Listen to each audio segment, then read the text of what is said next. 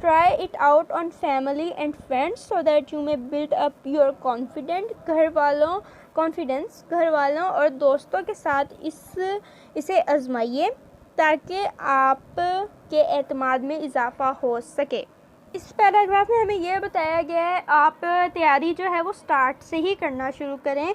अगर आप जो है इम्तिहानात सर पे हों और आप तब पढ़ना शुरू करें तो आप लोग चाहे जितना रट्टा लगा लें आप लोगों को वो सब भूल जाएगा और जो आपको आता होगा वो भी आप कंफ्यूज हो जाएंगे और आपको कुछ समझ नहीं आएगा। जो बच्चे अक्सर कहते हैं ना कि हम टेस्ट देने के दौरान हम कंफ्यूज हो गए, हमने गलत ऑप्शन लगा दी, हम कंफ्यूज हो गए, वो कंफ्यूज इसी वजह से होते हैं क्योंकि वो स्टार्टिंग से तैयारी नहीं करते। वो अपने एग्ज़ाम से कुछ दिनों पहले तैयारी करना शुरू कर देते हैं कि भाई पेपर है मैंने तैयार करना है, और उसके बाद अगर जो है आप लोग जो है ना मुश्किल काम जो है वो पहले करें और आसान सब्जेक्ट्स बाद में किया करें।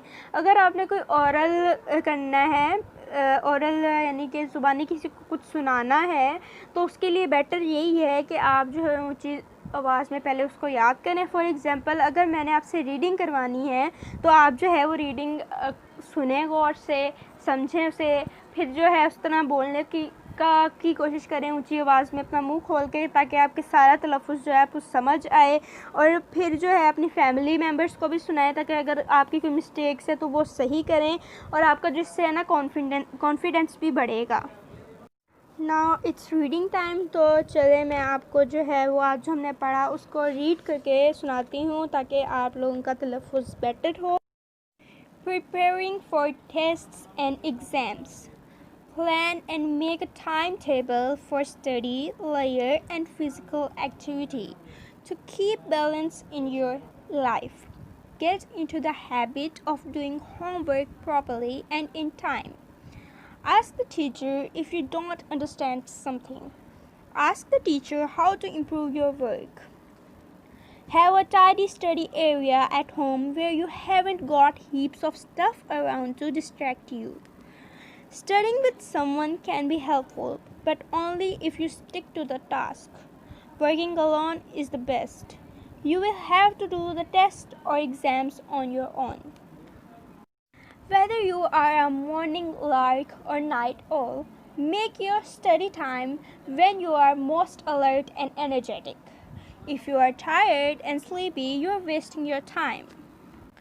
Cramming stuff into your brain just before a test or exams doesn't work.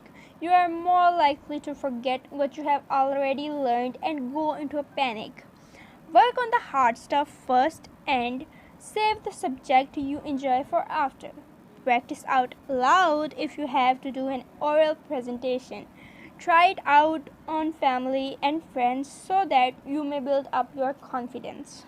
So students, अब हम वर्ड्स मीनिंग की तरफ आते हैं। तो लेट्स स्टार्ट। लेयर फुर्सत, फिज़िकल जिस्मानी, हैबिट आदत, प्रॉपरली मुनासिब तरीके से, हीप्स ढेर अंबार, स्टफ़ मवाद माल, डिस्ट्रैक्ट तवज्जो भटकाना तवज्जो हटाना, मॉर्निंग लार्क सुबह खेज, नाइट ऑल रात का उल्लू, क्रैमिंग रट्टा लगाना, प्रेजेंटेशन पेशकश, कॉन्फिडेंस एतमाद, प्रैक्टिस मशक, एनर्जेटिक तवाना चाको चबंद, टास्क काम, स्टिक तवज्जो मरकूज़ रखना, प्रिपेयर तैयारी। आज के क्वेश्चंस जो हैं कंप्रीहेंशन के वो हैं। Question number 1, do you feel nervous about tests and exams? Question number 2, can you explain the phrases morning lark and night owl? Question number 3, how do you prepare for tests and exams? Question number 4, how should students keep balance in study and life? Question number 5, in which case do students waste their time? Question number 6, how can you build confidence in presentation? Question number 7, which physical state is best for study? Question number 8, when students can ask a question. Students जो आज की vocabulary है ना वो सिर्फ आपने याद करनी है, ठीक है, वो सिर्फ आपने याद करनी है। Layer free time, physical corporeal, habit, habitude, properly, appropriately, heaps, pile, stuff, substance, distract, confuse, cramming, studying hastily, presentation, display, confidence, self-reliance, practice, repetitions. I hope so आज का लेक्चर जो है वो आप लोगों को समझ आ गया होगा। आज जो है आप लोगों ने सिर्फ जो है वो कम्प्रीहेंशंस और वर्ड मीनिंग्स ही लिखने हैं, तो दुआओं में याद रखिएगा, अपने घरों में महफूज रहिएगा। अल्लाह हाफिज़।